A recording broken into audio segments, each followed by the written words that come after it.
Salutations friends, welcome back to my channel. Today's video I'm going to be reviewing Poggia from Tiziana Terenzi. I'm really excited to review this beautiful aquatic fragrance for you guys, so if you'd like to know what I think, then keep watching. First things first, I am filming out here because there's no other place for me to film right now. My office is currently, the paint is curing and drying, so I can't even be in that side of the house because the fumes are so intense, so filming in here, which means you might hear cat noises. If you hear meows, just please forgive me. Hi, my name is Kristin. This is my channel Beauty Meow. Still don't know why I call it that. It is a primary fragrance related channel. I am a fragrance enthusiast. I'm not an authority. I am a consumer who loves to collect fragrances, and I love to sit here and chat with you guys and give you guys consumer reviews, talk to you guys a little bit about fragrance discussions and recommendations. If you enjoy that type of content, don't forget to subscribe to my channel and also click the little thumbs up button. I really appreciate the support. Now, for transparency purposes, this fragrance was sent to me to review, and I do have a coupon code if you want to save 15% off of this fragrance or anything at the site So Avant-Garde. I will link all that stuff below.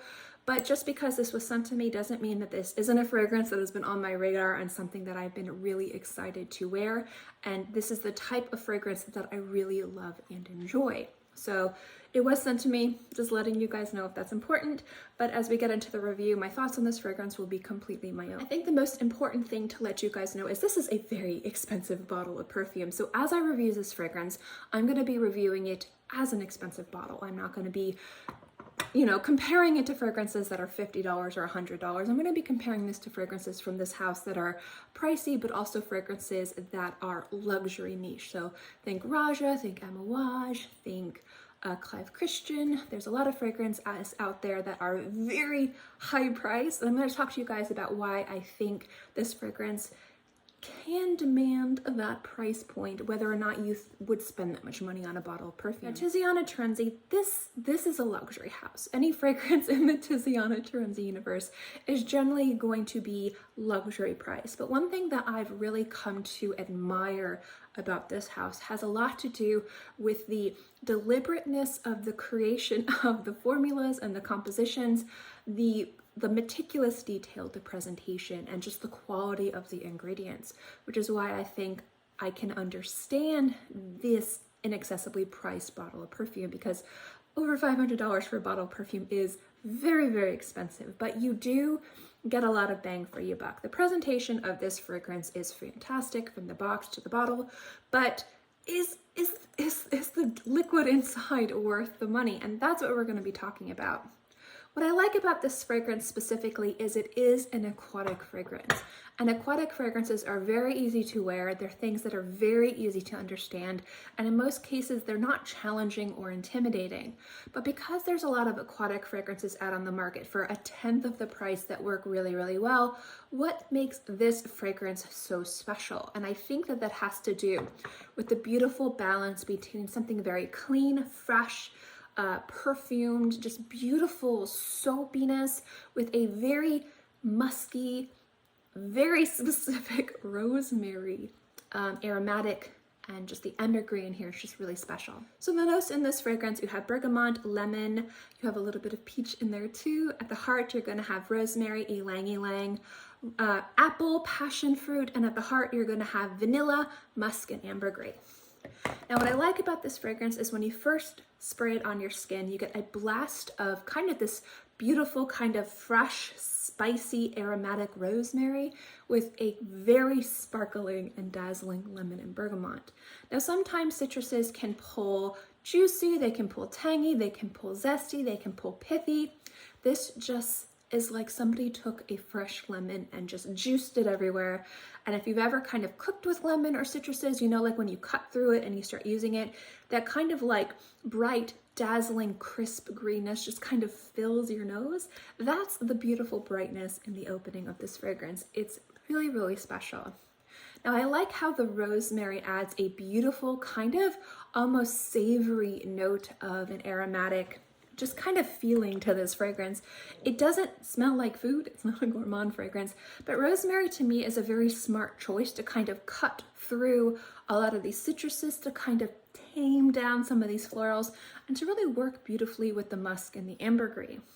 The ambergris adds this kind of really fantastic briny note to this fragrance, but I really love how all the fruits and florals and musks come together to create something that's really fresh, very aromatic, and very clean fragrance, but at the same time has a lot of complexity and nuances. As you wear this fragrance, you can smell different things. You can smell the ylang-ylang, you can smell the musk.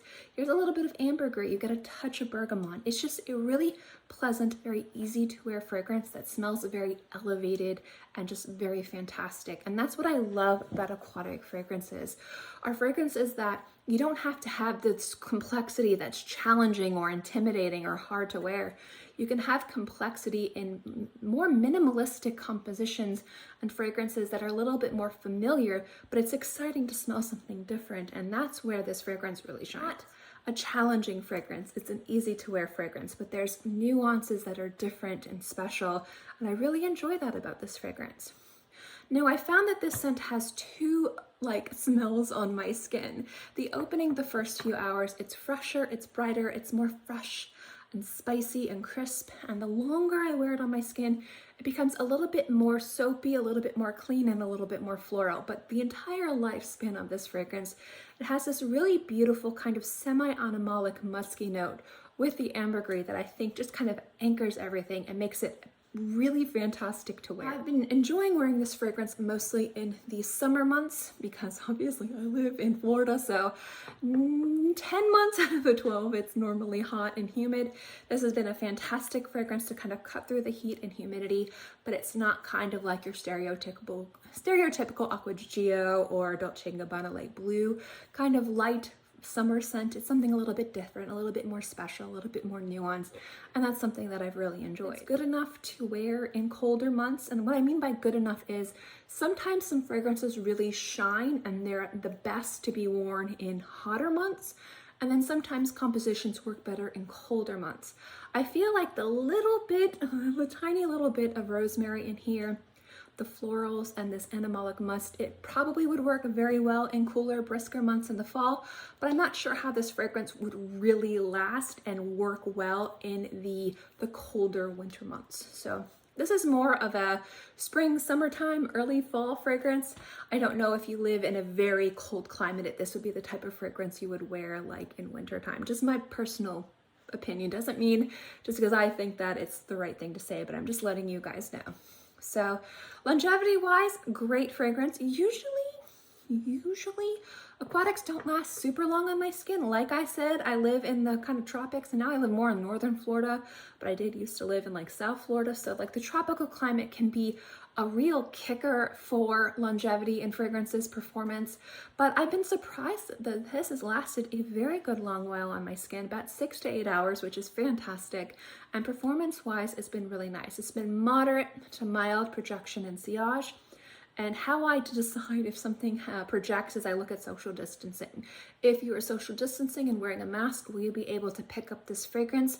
Yes, but very lightly. It's not going to be like hitting your face, beast modey, kind of oppressive, like yelling at you type of scent, but you are going to pick up some nice, beautiful wisps of florals and musks, you know, like a few feet away. So it's really nice in that regard. I love this fragrance. I think it's fantastic. I like the musks. I love the florals. I especially love the rosemary and citruses. It's really great. But why do I think this fragrance is worth this much money? Aside from its near perfect presentation, which is not just the bottle, the box and everything that you get with this is fantastic. When I look for expensive fragrances and decide if something is worth the money, just because I might not be able to afford it doesn't mean that it's not worth it. For me, this particular fragrance is worth it more so with the deliberateness in the formula and also the quality of the ingredients. And so when I smell this, it smells like quality ingredients were used. And I need to film an entire video about what I mean when I say that, because I know it sounds very convoluted to say that. And I say it a bunch on my channel, cheap or affordable fragrances can smell expensive, but expensive fragrances should never smell cheap. So just because something might cost $20 to $50 doesn't mean that it can't smell like it's $100 or $200 bottle of perfume. But when you spend hundreds of dollars on a bottle of perfume, it better dang well smell like it's worth that much money. And for me, with this fragrance, it's really like the ambergris and the deliberateness of the rosemary and the quality of the ylang-ylang and the rose and the specific citruses that are used. This is a very deliberately crafted aquatic fragrance, and it's really easy for aquatic fragrances to fall into this hole or this rut of what it's supposed to smell like. And yeah, I love the way that this smells, but I like things that smell a little bit different, a little bit more special. And I think that's where this fragrance really shines. It smells very perfumed, especially with the fruits and specifically the florals. I like the rose in there. It kind of comes out a little bit more the longer you wear it and kind of tames the ylang-ylang just a bit. But just this really specific ambergris note, this kind of briny saltiness that's in the background with this slightly animalic musk, works so well with the citruses, works so well with this very specific rosemary, and just comes together to create something very well blended, very well crafted, and it's just a really exceptional experience. You need to spend $525 on a bottle of perfume that is, at the end of the day, an aquatic scent? Absolutely not. But if you're looking for quality and want something that's a little bit more special, I think you cannot go wrong with this fragrance. I really, really enjoy it. So that is my review of this gorgeous fragrance from Tiziana Terenzi. Again, I will have a coupon code below where you can save 50% off. It's so avant-garde. You can use that on this bottle of fragrance or anything they have on the site, so definitely check it out. That is an affiliate code. I always like to let you guys know. But at the end of the day, you can make your own mind if this is something worthwhile to you or not. Thank you guys so much for watching this video. I hope you enjoyed it, and I'll see you next time. Bye.